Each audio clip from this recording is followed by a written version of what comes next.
Hello, everyone. Welcome to the Diversity Programs Information Session. My name is Tina J. Bosenpen, and I am the Senior Program Coordinator for the Office of Diversity Education and Research. I'm joined here today by Mr. Vanako Goldstone, the Undergraduate Program Coordinator for the office as well. Hello. Thank you all for joining us. If you have any questions after our webinar today, please email us at diversityprograms@downstate.edu.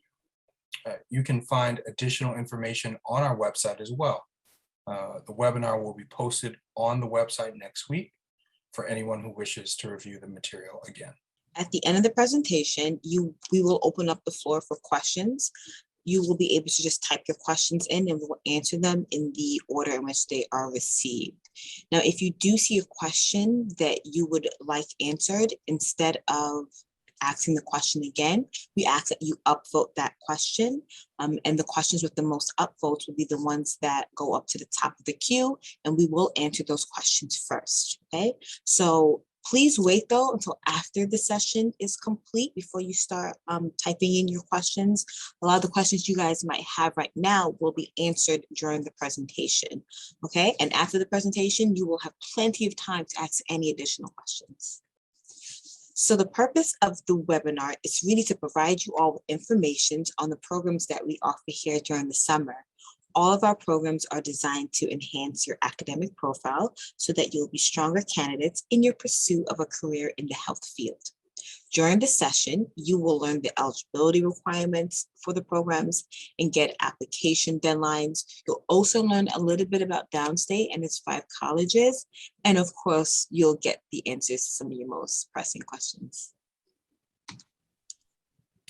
Today, we will be sharing details regarding 3 of our programs, which are funded by the HRSA Health Careers Opportunity Program, otherwise known as HCOP, and funded by the National Institute of Health. They are Exploring Health Careers, or EHC, Sprinter, which is our summer research program, and Early Medical Education, or Emmy. At the present, our office has formal agreements with very specific colleges and universities, and they include colleges within the CUNY system, or City University of New York, and our State University of New York system, and some private institutions. Only students who attend our partnering schools can apply to EHC and Emmy programs, but there are no specific affiliations required for Sprinter.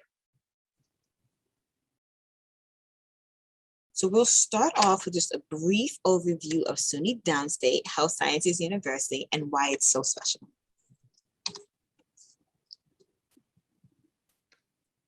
So Downstate has 5 colleges and schools, and they include the following: the College of Medicine, the School of Graduate Studies, the College of Nursing, the School of Health Professions, and the School of Public Health. Each college and school offers degrees in numerous areas of study at Downstate, and they also offer a joint MD PhD program and a joint MD MPH degree. Downstate provides high-quality educational, research, and patient care programs. It is the only academic medical center in Brooklyn, and it serves a large and diverse population. More New York City physicians have trained at Downstate than at any other medical center. 99% of the medical graduates from the College of Medicine who applied for residency successfully matched. And Downstate also offers dynamic, efficient, and relevant programs in its School of Public Health, School of Health Professions, and College of Nursing. And now I'm going to tell you a little bit about our Exploring Health Careers program. Exploring Health Careers is the first of our undergraduate pipeline programs designed to expose and prepare students for health professions, study, and careers. So what is Exploring Health Careers? Exploring Health Careers, or EHC for short, is a 4-week virtual summer program designed to expose students to a variety of career options in health professions. EHC will include faculty presentations and information about a range of specialties within clinics and affiliate sites, as well as information about how to prepare for admissions application processes. Our program participants are expected to attend for the duration of the 4 weeks by attending all lectures and completing required readings and assignments. This means that you won't be allowed to take summer courses at the same time as EHC. At the end of the program, though, you will gain a new community.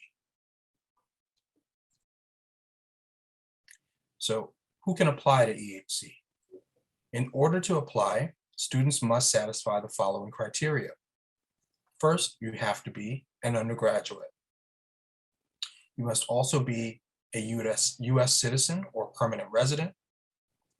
You must be educationally or financially disadvantaged.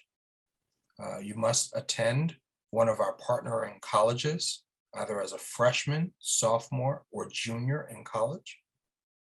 You must have completed at least one semester of science or math coursework. And lastly, you must have at least a 2.5 GPA.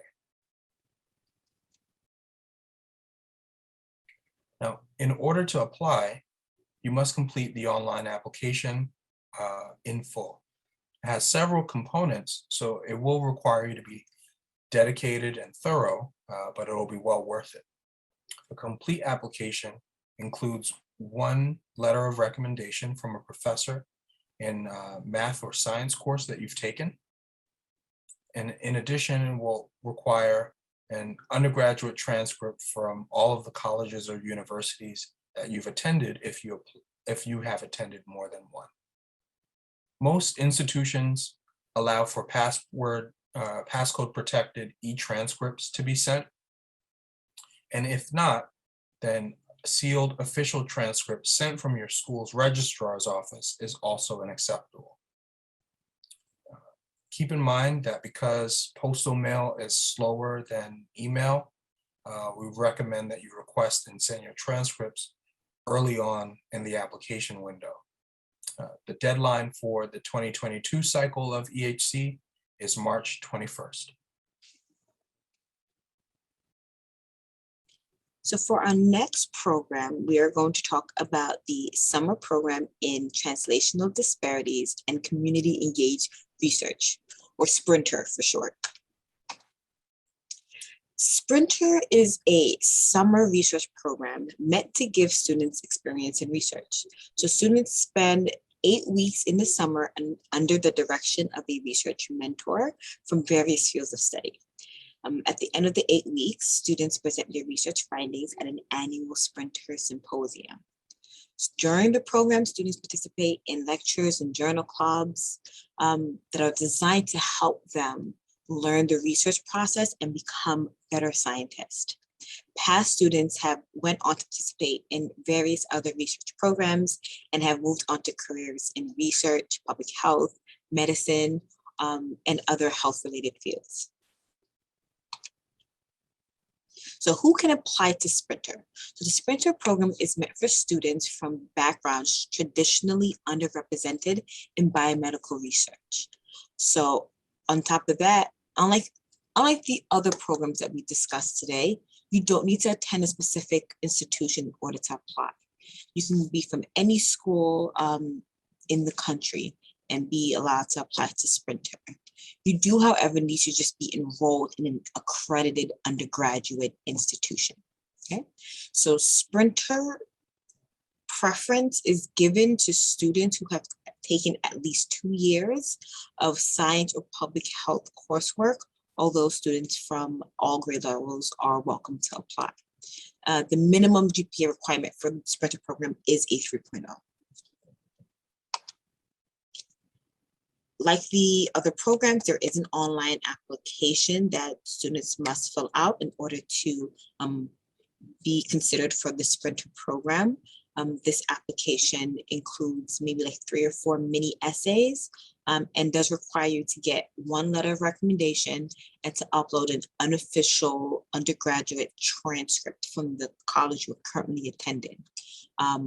One of the other things about Sprinter is that if you are selected, there will be a interview process, and it's usually a group interview before you are allowed to be in the program. The deadline for Sprinter is March 21st. That is the deadline for applications. So the last program we're going to discuss today is the Early Medical Education Program, or Emmy for short. Emmy is an initiative to increase the competitiveness of pre-medical students by providing exam preparation and academic support. During your summer here at Emmy, you'll learn time and stress management skills, and you have the opportunity to shadow clinicians in different specialties. Emmy consists of 2 summers ranging from 4 to 8 weeks long, going from Monday through Friday from pretty much about 9 to 5. Students will receive a stipend each summer that they are in the program, and those who successfully complete Emmy will be granted conditional acceptance to SUNY Downstate's College of Medicine.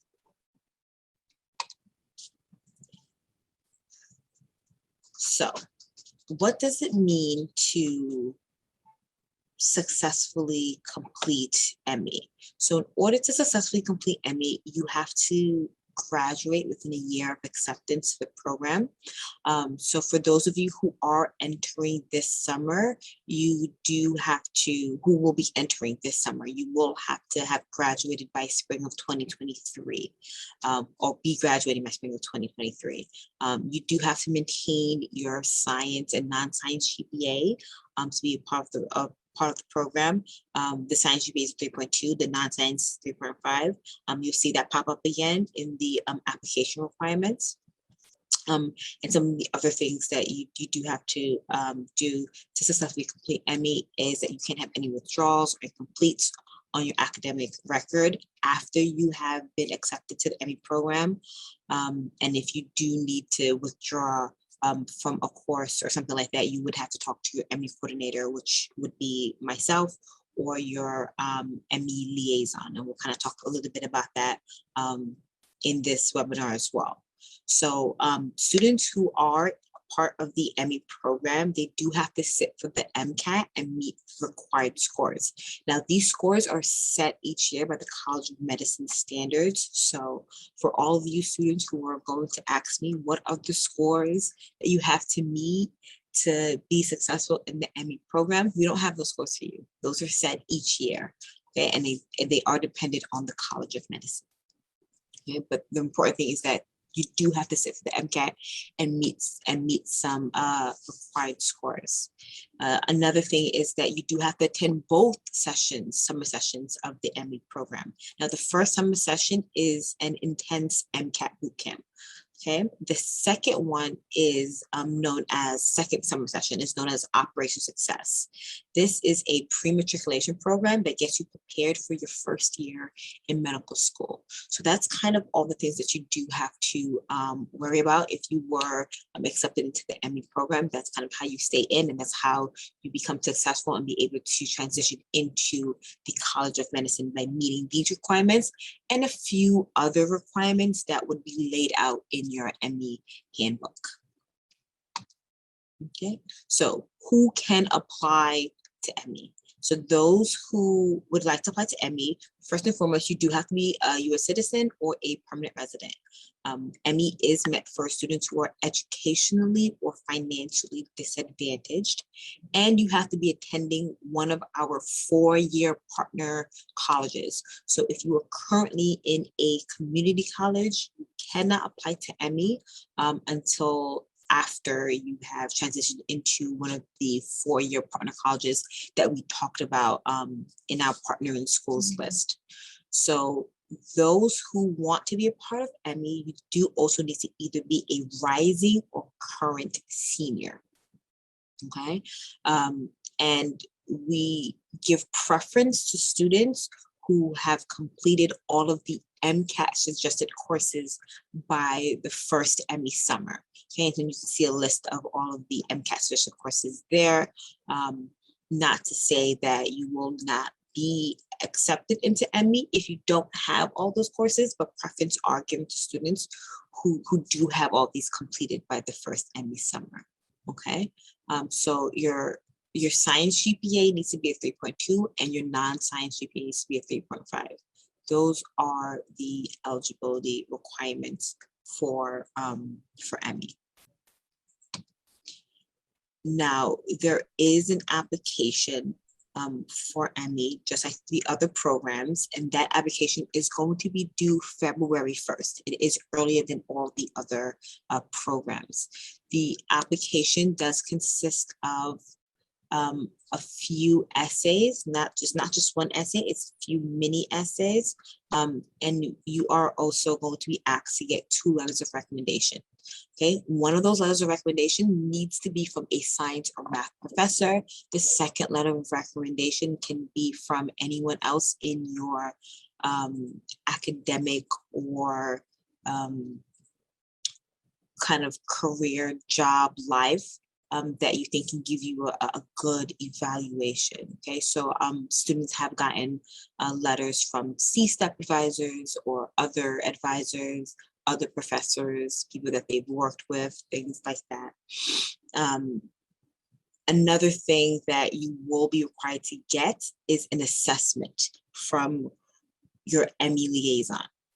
Now, and we'll talk a little bit about Emmy liaisons in the next slide, but every school has at least one Emmy liaison, some have more, and each Emmy liaison in the school will have to give students an evaluation, which means that you will have to schedule a meeting with them so that they'll be able to provide this with you.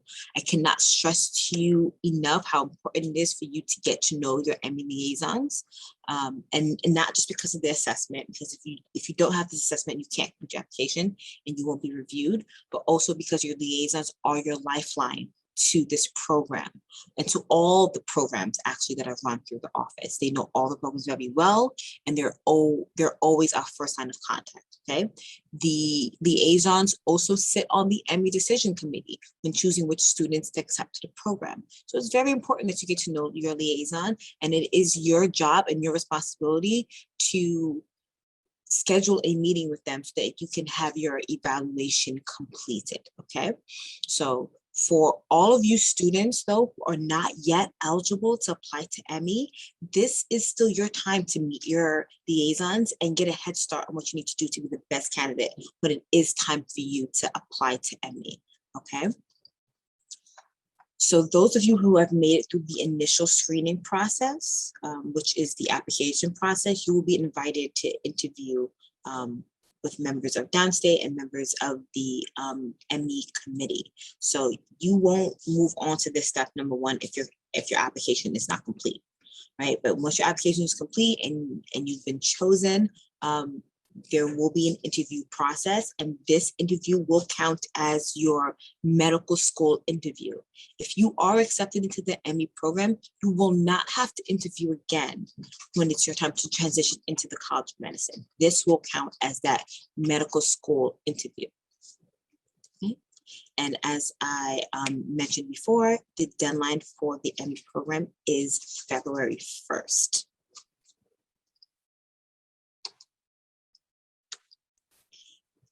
Take a look at this list. This is the list of the liaisons for your schools. This list will also be in the application system, so you don't have to worry about memorizing it or anything like that, but I did want you guys to at least take a look at it so you can find your school, find your liaison, and figure out who you want to go to and speak to when the time comes. Some schools have more than one liaison. You can, for those schools, you just have to choose which liaison you want to go to for your evaluation. You just have to choose one of them, okay? Remember though, this evaluation, it's not a letter of recommendation. It's not the same thing. Okay, you have your 2 letters of recommendation and then you have an evaluation from your Emmy liaison. They're not the same thing. You have to have all of these things completed in order for you to absolutely complete your Emmy application. So now before we move on to the question and answer portion, we have here today a few Emmy alums who are currently in medical school, who've been through this process and who can give you a bit more insight on their experiences in the Emmy program. So we're gonna have them speak to you guys. And we're gonna ask them some questions that we think will help you to figure out what you can do in order to be better applicants for this program.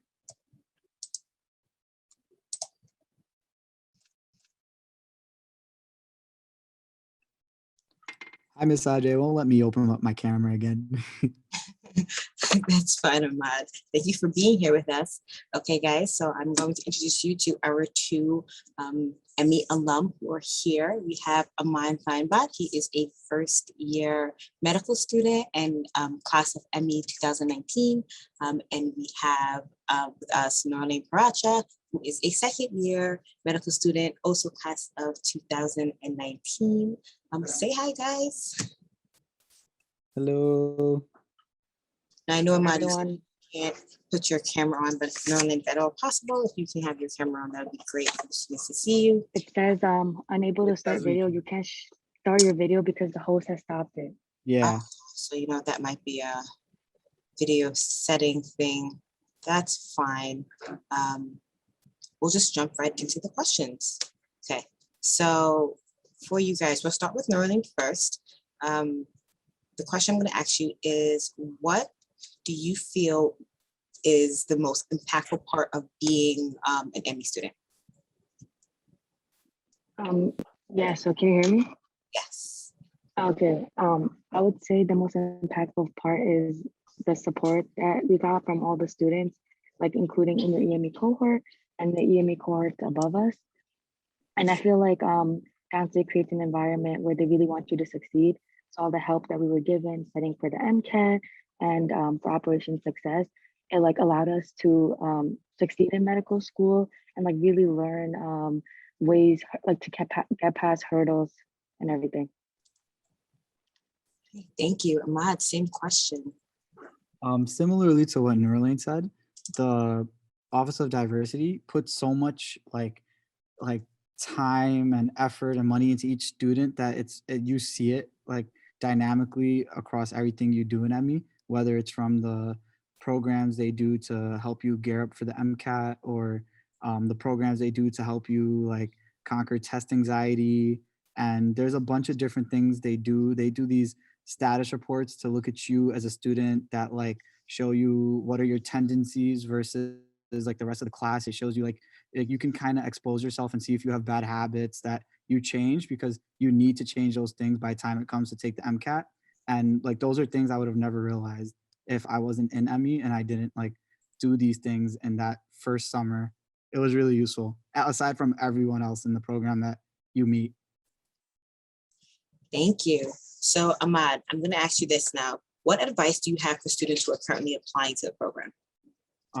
I will say, if you're currently applying into the program, you're clearly like you're all capable students. Just gear your applications not just towards like the educational aspect, but look at the values and core things that Downstate holds, and remember you're applying into Downstate. So like know the importance of like being a student at SUNY Downstate and what this school and these programs like really care about. Like understand why cultural competency and like what are the social determinants of health. These things are things that if you understand and you care about, it'll help make your application like a lot better if you just tell that story rather than just saying like, I'm a student, I took pre-med classes, I have A's, you know? Thank you. Norlene, same question. What advice would you give to current students who are applying to the Emmy program? Yeah, I would agree with what Ahmed said. I would say it's very important to be a well-rounded applicant, like not just being all about like grades, MCAT, and all this stuff. Like it's important that you do things outside of school, whether it's volunteering at a hospital doing research or just giving back to your community. And I feel like that's something that Downstate really values, especially in like we're in an area with disadvantaged people. So it's important that we give back to those people and like try to dedicate your time like to volunteering and doing things that you're actually passionate about. You know, like a lot of the times I think students tend to do things that like they're like, oh, it's just for my application, you know. But it's like do something you like actually enjoy and like could talk about and like could also lead. I feel like it's important that if you like lead something, like start up a project that could really help your application. Now, Laureline, the last question I'm going to ask you is, what advice do you have for students who plan on applying to Emmy in the future? I would say like stay optimistic. You know, like getting into med school is really difficult. So just try to do as much as you can.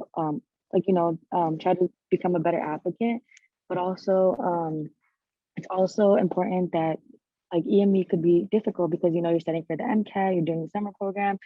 It's important that you never lose that hope and that drive because if you really want to go to medical school, you'll get there, you know?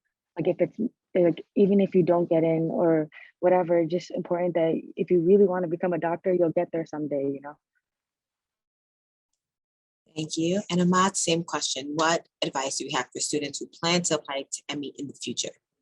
I would say like, you know, keep all the good habits that you do now and, you know, keep working, keep studying, and don't put all your marbles in one bucket. Like clearly you can get into Emmy or you can't, like you won't, but that shouldn't devastate you or make you feel any better because at the end of the day, you're all more than capable of getting into medical school.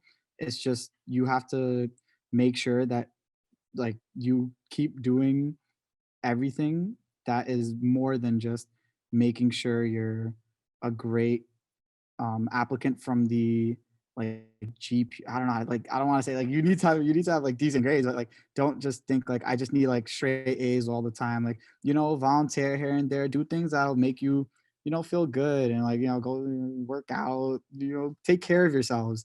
You know, it's a marathon, not a sprint. Thank you both so much for joining us and sharing some insight and wisdom for the future applicants on this call. You guys are now free to go and do what you guys do as med students, which is study. Thank you so much. That's exactly what we're going to do now. Thank you, Tina. Okay. I literally have class in like 10 minutes. See you, Tina. Thank you guys. Bye. Bye, guys. Thank you. So we're going to continue the rest of our slides and then we will get to the question and answer portion.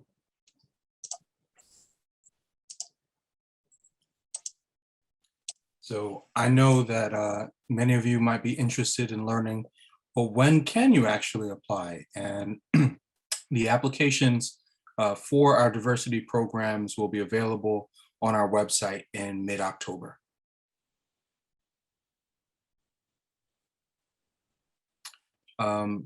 Some of you no doubt have classes just as some of our medical students do, or you have to study, but we're now in our Q&A portion of this webinar. If you have to miss it for any reason, the webinar will be posted on our website next week. But right now we will entertain questions from those of you who are here. And I'm going to ask that you use the Q&A function in order for us to attend to your questions. And remember to read the questions that are already there and upvote them so we can attend to the questions that are most pressing. So at this time, we will take your questions.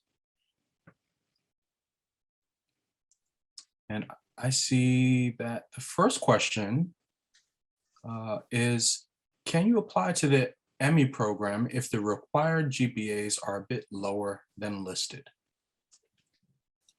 So what I will say is that the Emmy program, we do view students holistically. Everything is not about the exact grades that you get. However, grades are very important and you should realize that there are going to be a lot of students who are going to apply to the program who do have really strong grades. So does having lower grades bar you from being part of the Emmy program? No, it doesn't.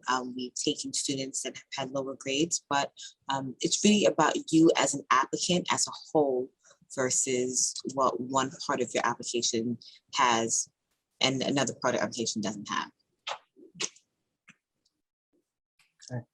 I see that the next question is, I'm a senior, I have this semester, Right underneath. this semester and the next semester left to graduate. Am I still eligible to be a part of Emmy? Short answer is yes, you are eligible to be part of Emmy. Any student who is graduating this winter, so by the end of December or January, and any student who is planning on graduating next year, spring, is eligible to be part of Emmy. So our next question is, does everyone who get into Emmy and successfully complete the program get into the School of Medicine, or only a few spots are available? So everyone who gets into Emmy, there is a seat for you in the College of Medicine. There is not. We take 25 students every year. I know we'll probably get a question on that, but we do take 25 students every year. And then there are 25 seats open and available for you in the School of Medicine. You just have to get it. Okay. The next question is, what are the expectations for the sprinter interviews? How quickly would we hear back about our applications, either for acceptance or rejection?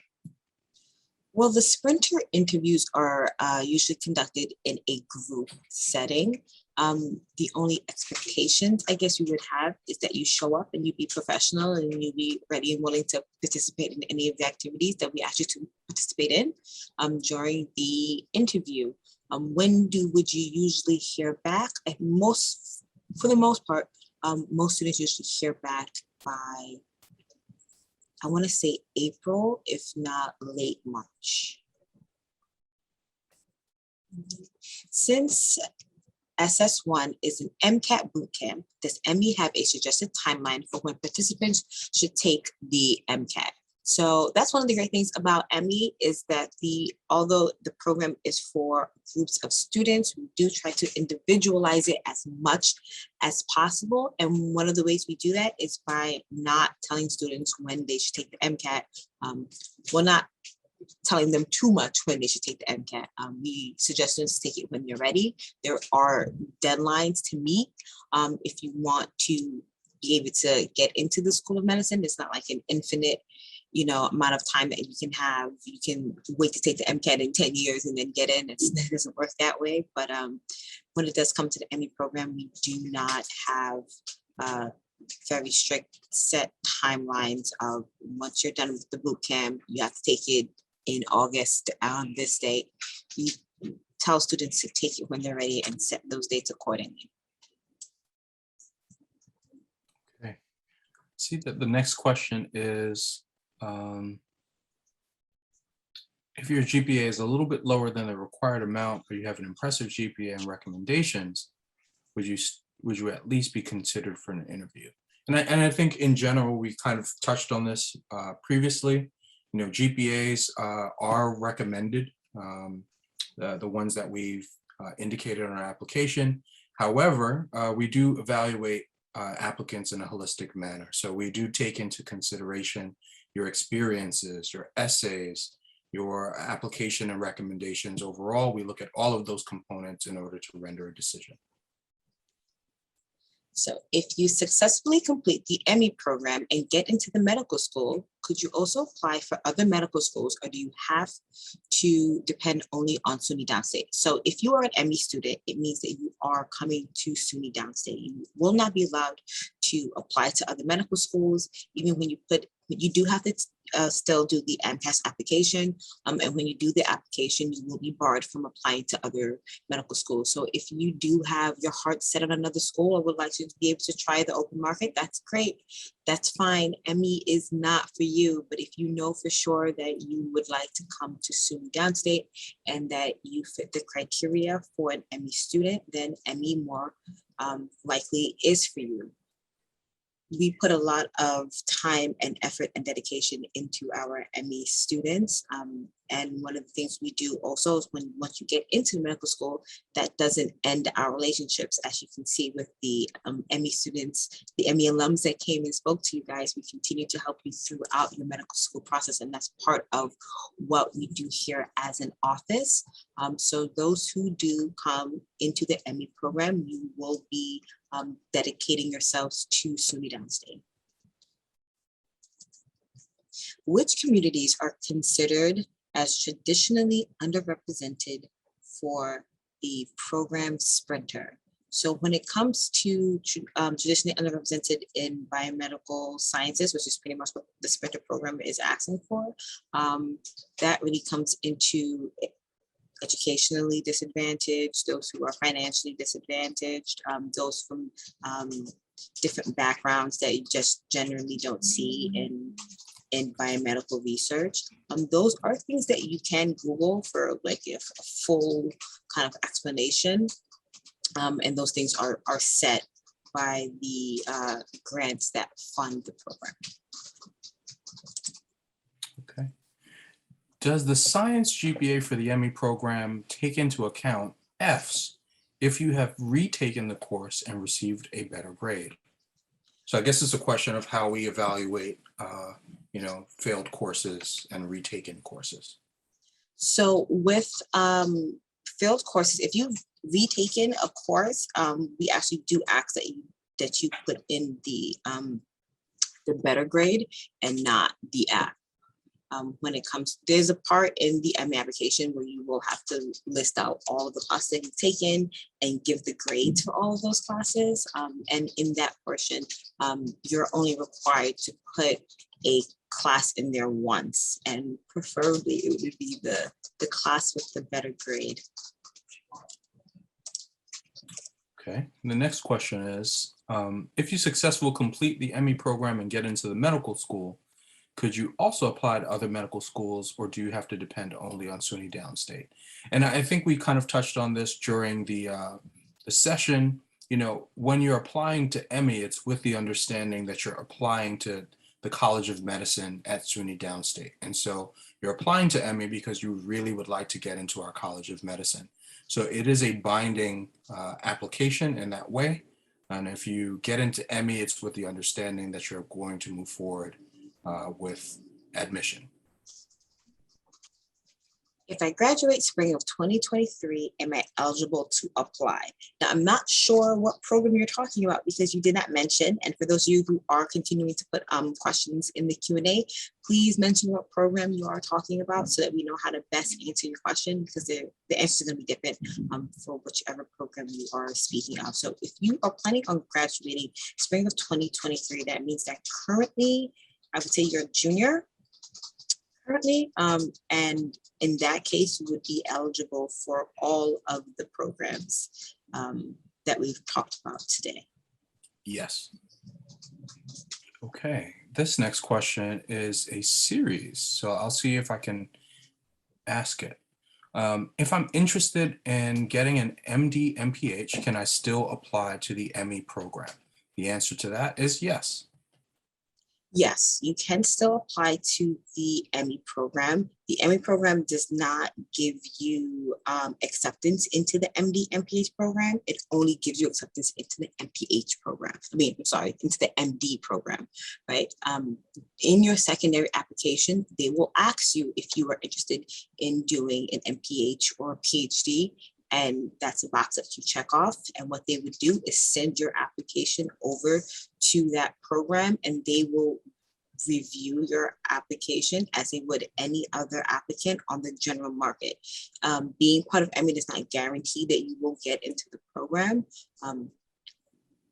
but you can decide to do the MD MPH once you have been accepted into the College of Medicine. And even after you're accepted into the College of Medicine, if you want to apply to it later on, like after your first year of medical school, you can decide to do that as well, which a lot of Emmy students have done in the past. Okay. The second part of this question is, the application requires 2 letters of recommendation, but are we allowed to submit more? Just LOS from non-science. Okay, so are you allowed to submit more? Yes, we're not barring you from submitting more than 2 letters of recommendations for your application, but you don't also need to submit 5, 6, 7 letters of recommendations, because it's most likely that they're not going to all be considered, right? It's more important that you get letters of recommendations from people who are going to give you really strong letters of recommendations versus people who just might have a really nice name and nice title and say, hi, this person was in my class, they did well, consider them for your program. We get enough of those letters of recommendations. So what you would really want to strive for is finding someone who can really speak to who you are as a person, as an applicant, as someone who wants to be in the medical field.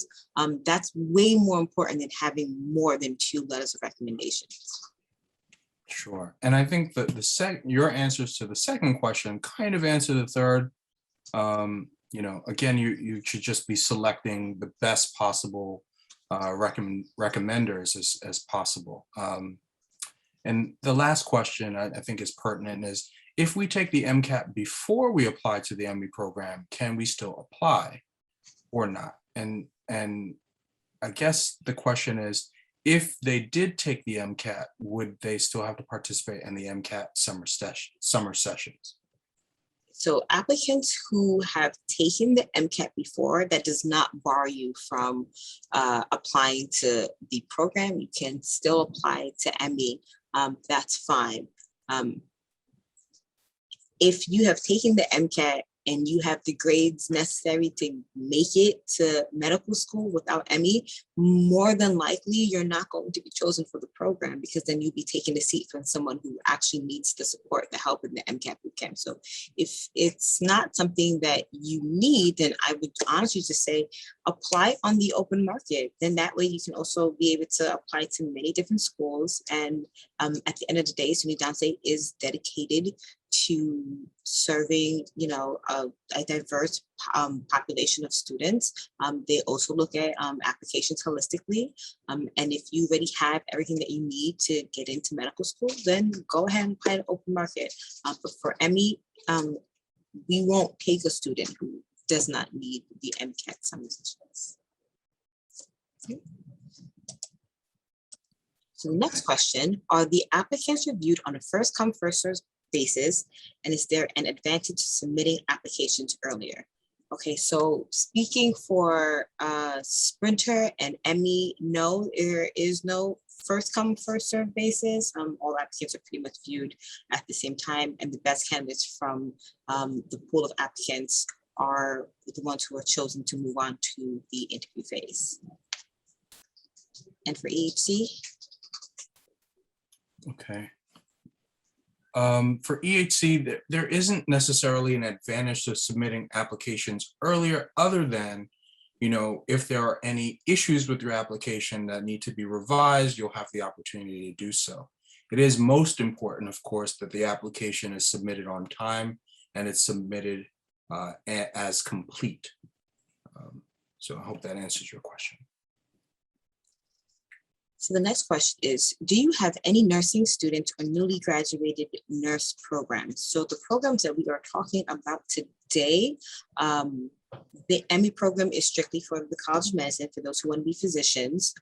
If you are interested in learning more about nursing and different kind of nurses and different fields that they are in, EHC would be a great program for you. There is no direct entrance or anything into the nursing program, but it's great to be able to learn from them, to shadow them and see what you'd like to do in the nursing field. And when it comes to Sprinter, the research mentors in Sprinter are there's so many of them from different walks of life. And a lot of the times we do work with the nursing school because they do a lot of great research, and some of the mentors are nurses. But other than that, we don't have any specific affiliations with nursing programs here at Downstate. Okay. Do you offer housing to students who are commuters? In the past, housing has been offered Not many. Nowadays, with everything that's going on with COVID, and being that the programs for the past few years have been virtual, there definitely isn't any housing available. In the past, housing have been available, but those are for students who actually really live far away, more so than students who are just commuting from anywhere within the 5 boroughs. So if we did offer housing, it was for students who were probably upstate or things like that. Can you clarify what you mean by financially and educationally disadvantaged? Are you financially disadvantaged if you receive a Pell Grant, or is there a specific income cutoff? Are you educationally disadvantaged if you're first in your family to get a college degree from the US, but parents have college degrees from other countries? So financially disadvantaged is something that you can find online. You just have to Google it. There are some cutoffs, there's income cutoffs. Look at the poverty level and rates like that. You can Google that and find out what that is. Educationally disadvantaged is something that I wouldn't be able to just tell you exactly what that is and what exactly we're looking for. That's something that we would be able to tell from your application. So once we see your full application, we would be able to say, you know, this person fits either or criteria. Is there any flexibility in the Emmy MCAT cutoff? One of the things that we tell students for sure is that what we ask for you to do on your MCAT is your best. Do your absolute best on the MCAT, because there are students who will come in and their MCAT scores will be maybe similar to another student, or you know, 1 point off or something like that. And I've seen some students who have gotten it and some students who haven't. The main thing is to make sure that you do your best on the MCAT, because as we said before, we do look at students holistically. So it's not just about the MCAT, it's about everything, your entire package as a student. Did you say if Emmy will be virtual or in person in the summer of 2022? Now that decision hasn't been fully made yet. At this point, we are planning for a virtual Emmy, but things can change. You know, as you guys have seen, anything is possible. And if it is going to be in person, everyone will be notified.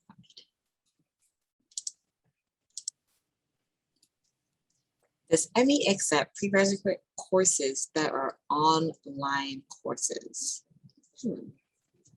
I guess that depends. So when we say that there are prerequisite courses for Emmy, it's more so in terms of the MCAT, and more so in terms of making sure that students are prepared to study for an MCAT, because what Emmy doesn't do is teach you these MCAT subjects. What we do is just reinforce knowledge that you should already have. And if you already don't have that knowledge, it's kind of hard for you to actually be successful in the Emmy program. On the other hand, there are prerequisites for the actual College of Medicine that you do have to meet, even if you are an Emmy student. And those courses, if they can be online, I'm not particularly sure how the College of Medicine views online courses for their major prerequisite courses, which would be kind of like the general bios, the general chems, organic chemistry, physics. I don't know how they would view online courses. A lot of things have changed, especially with the COVID situation and how students are actually in school. So that is a question for admissions. It's a good question, but it's more so a question for admissions, more so than it is for our programs here.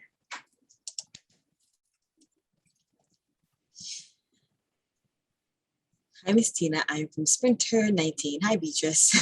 It was mentioned that you shouldn't get a withdrawal on your transcript after the first Emmy bootcamp, but is it okay to still apply to Emmy if you have a previous withdrawal on your transcripts? Yes, the the rule for withdrawals is for students who are in the Emmy program. So you can still apply to the Emmy program. If you have withdrawals right now, we would probably need an explanation as to why you have withdrawals, but the rule for not having any withdrawals is for those who actually are in Emmy, because if you're in Emmy, you are kind of already set to come to the medical school, and you can't now decide that, okay, now that I have this free pass to medical school, it's not really free pass, but now that I have this free pass to medical school, let me fail all my classes and just drop out of school, and I'm going to medical school anyway, and withdraw from everything.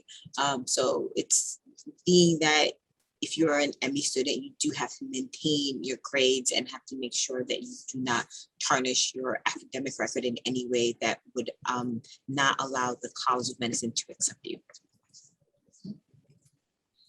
If we want to learn more about the program and if we would be a good fit, can we schedule meetings with advisors or representatives from Emmy in addition to our school's liaison? I would say that your school's liaison is probably the best person to tell you whether you're a good fit for the program. They know you, they know your school, they were able to actually meet with you in ways and understand you in ways that we won't be able to with individual schools. What I will say is that if you have any additional questions that they can't answer, feel free to email us at diversityprograms@downstate.edu. Feel free to do that if you have any additional questions, but your liaisons are really going to be the ones who are going to be able to tell you if you're a good fit for the program or not.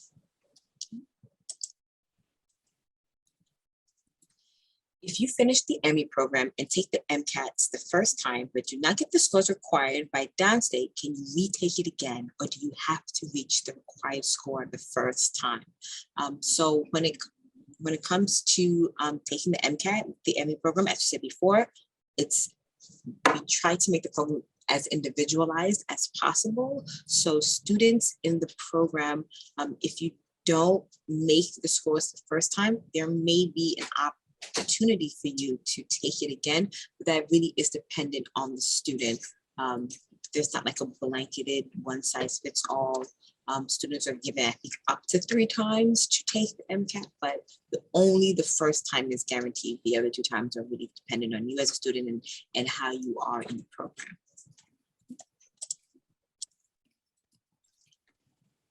For Emmy, when will we hear back for an interview offer? Interviews usually happen around March, so you should be hearing back around that time. Can you apply to more than one of the programs just in case you don't get accepted into one of them? Mr. Costa, do you want to answer that one? Sure. So in general, Mr. J and I correspond with one another about our applicants.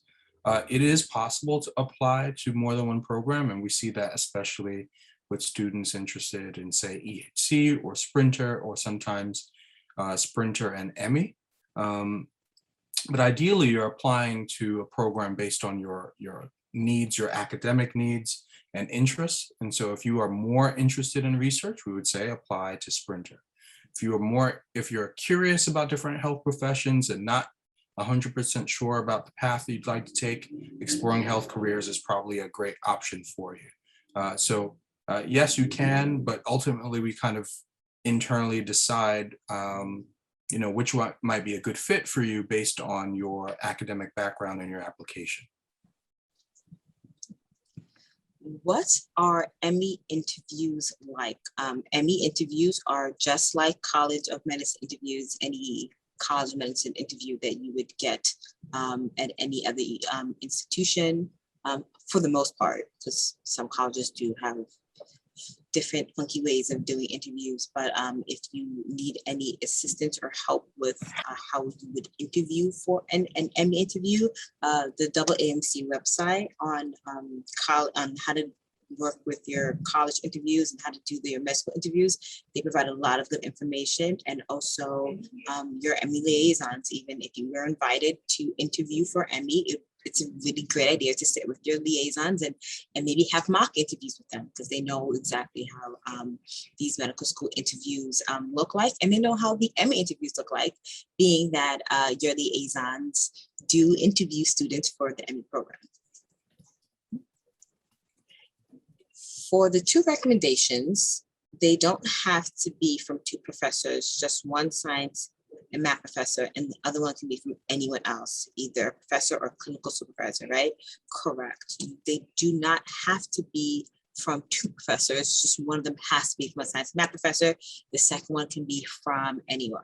And we kind of leave it that way because we know that some of you guys might have people in your lives that can give you really good recommendation letters and kind of give you letters that really speak to who you are as an advocate. Obviously, the letter can't come from someone in your family or like a coworker or something like that, but it should be someone who had some kind of leadership position over you, another professor, another advisor, a mentor, someone like that who you really think can give you a really good letter. And if you can think of 2 people, then it's okay to have 3 letters of recommendations. I would just say don't go out there just getting as many letters of recommendations as possible, because it doesn't always look that great for your application just to have a bunch of letters of recommendations. It's more so important that you have really good letters of recommendation.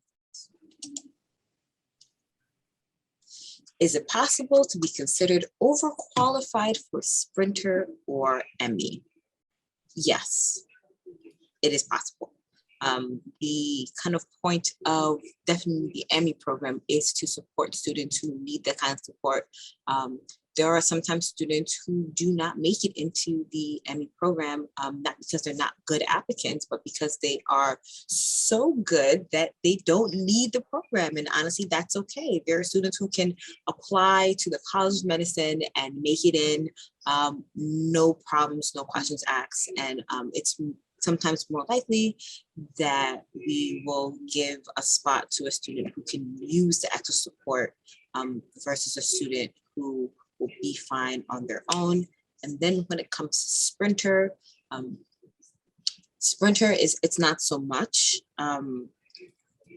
There is not very much ways to be overqualified for Sprinter outside of having a lot of already research experience, which is great. And we love to take students who have research experience already, but also we do really like to take students who don't have a lot of research experience and give them the opportunity to have that. So we take a mixed bag when it comes to Sprinter, and we take a mixed bag when it comes to Emmy too. It's just after we have actually fully reviewed your application, that's the best way for us to decide who can be part of the program and who can't. Okay, so the next question is, do you apply for the Sprinter program after completing 2 years of pre-med prerequisites? I'm sorry. You can apply to the Sprinter program at any point in your undergraduate career. We just give preference to students who have already completed 2 years of pre-med requisites. So that's usually sophomores. By the time you're ending your sophomore year, you'd be coming into your Sprinter summer. So we do give preference to sophomores and possibly juniors.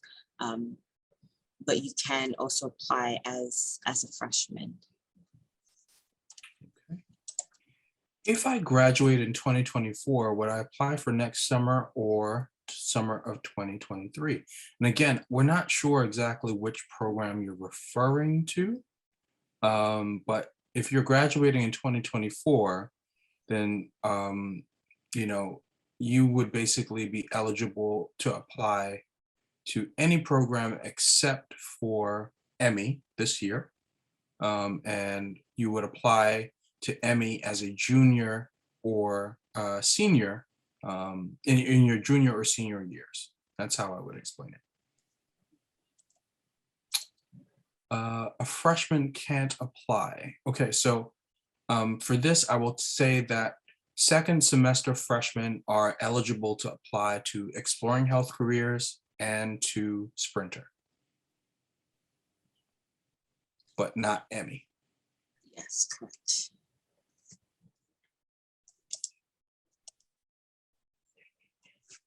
Okay, so this next question is about tax returns. So yes, there is a requirement for you to send in your tax returns for the Emmy program. That is part of the way we evaluate you, especially if you are financially disadvantaged. If your tax returns show that you are not financially disadvantaged, I'm not really sure what to tell you. If your tax returns say you're not financially disadvantaged, at the same time, there are a lot of different ways people can be financially disadvantaged, not necessarily that they don't have enough money. I mean, people's situations are different. Everyone's situation is really different. And that's why we just tell you that you just have to complete your application, because that's really honestly the only way we are going to be able to tell whether you can be in a program or not be in a program. So yes, that's an important part to bring out, that tax returns are required to complete your application. But there are a lot of different ways to look at an applicant and decide if they fit the program. Regarding the acceptance into Emmy and not being able to apply to other medical schools, does that mean that you are still accepted regardless of your MCAT score? No. No. I think as was said earlier, each of our programs has GPA requirements, and MCATs for the Emmy program are one of the measures of success. And so your MCAT score has to be within a certain range, which gets you into the College of Medicine. And so you have to be in that range in order to move forward. The MCAT score is very important, and it's very important what score you get on MCAT. It is. It's just not the only important thing when looking at an applicant, but you can't just completely bomb the MCAT and say, hi, welcome, thank you for accepting me into medical school. It's not going to work that way. Indeed. Can you reapply to either the Emmy or Sprinter program if the first time around you did not meet the preference criteria? So yes, we do, you are allowed to reapply to any of the programs. And we encourage it. Okay. Regarding the acceptance into Emmy and not being able to apply to other medical schools. Oh, you just Oh read yeah, this we one. answered this. Okay. There you go, I got rid of it. Okay. If I have a disciplinary infraction, does that make me ineligible for Emmy? Okay, so if you have a disciplinary infraction, it might make you ineligible for the College of Medicine. If you are ineligible for the College of Medicine, you are ineligible for Emmy, right? But it really depends, I think, on the circumstances. So I'm not going to say no, and I'm not going to say yes. What I will say is that make sure your application is as complete as possible, and just enough information. There's enough places in the application for you to be able to tell all parts of your stories. Okay, so just make sure you actually take the time to do that and don't skip over things and kind of fluff and blah things, because these are the things that really help us to understand who you are as an applicant. And once again, speaking with your Emmy liaisons and having conversations with them when they write your evaluations, it might be something they can explain for you within the evaluations. If there's something that was going on in your specific institution that they may have a better understanding of than we would here at our institution. So it is very important to just make sure your application is as complete as possible. And with disciplinary infractions, it really depends on what it is and how the College of Medicine would view such a candidate. Are there strict conditions for someone to be considered financially disadvantaged as an independent? And I think this is related again to Emmy. It's for both Emmy and EHC, because those, this is the requirement for both programs. I mean, and honestly, Sprinter as well, but definitely most for Emmy and EHC. Those requirements are based on federal numbers. So would I call them strict conditions? I mean, they have their numbers that are set every year by the federal government as to what counts as a financially disadvantaged person. At the same time, as we said before, we look at people holistically and we see their entire story, because there are just certain things that you cannot account for in just numbers. Indeed. Here's another question about Emmy. For classes that I have taken, I guess, a no credit course, so that would not affect my GPA, would I place as a pass in my application or wait for an earned letter grade if I'm retaking the class next semester? So for the classes that you have already taken and have passed, there will be a place for you to put in pass or fail for those classes. And if you are accepted into the Emmy program, your next transcript that would have your the retake of the class, we would be able to see it. Yeah, that's kind of the answer to that one. Okay. And then the next question is, do we have an MD MBA program, or is it just MD MPH combination? And if you are admitted into a dual program, will it be 5 years of school instead of the traditional 4 years of medical school? So what I'll say just to start is, this webinar really is about our pipeline programs, specifically about the Exploring Health Careers, Sprinter, and Emmy programs. Now, I think, as was mentioned previously, if you were applying to the College of Medicine, you'd apply through Emmy, as least as we're talking today. And your secondary application, you'd be able to indicate that you're interested in an MPH. It's not a guarantee. But for some of your other questions, certainly admissions would be a good source for some of those questions. But Downstate, to my knowledge, doesn't offer an MBA. We're not a business Right. school. We are a health profession school, so we do not at this time have any plans to, I believe, have a business program per se. And how long it takes for you to finish school if you're in a dual degree program is sometimes up to the applicant. But as Mr. Goldstone said, that is a admissions question for sure. Feel free to email them. It's admissions@downstate.edu. If you receive public assistance, you include that in your Emmy application. If you feel like you need to include that in your Emmy application, I'm not going to tell you no, and I'm not going to tell you yes. It is your story to tell, and what you feel like you need to tell us in order to answer the questions. Do what you feel is best. Also realize that we do ask very specific questions. So I wouldn't just say, just throw that in there in the question that has nothing to do with it, just so you can get it in there. But if it's something that fits the story that you are trying to tell us with the questions that we are asking you, that is your choice. Okay. Not a question, but thank you for all the information. This webinar was super helpful. Thank you, Zara. And you're welcome.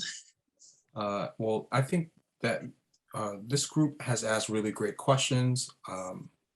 And I think that our answers are here. I'm happy that we were able to get together to answer your questions for today's session. Just to know, if you'd like to review the answers to the questions again, this webinar will be available on our website next week. So please tell friends and colleagues that they have access to it. But we look forward to your applications for the next cycle. So I'm really, really looking forward to next year's programs. Thank you guys so much.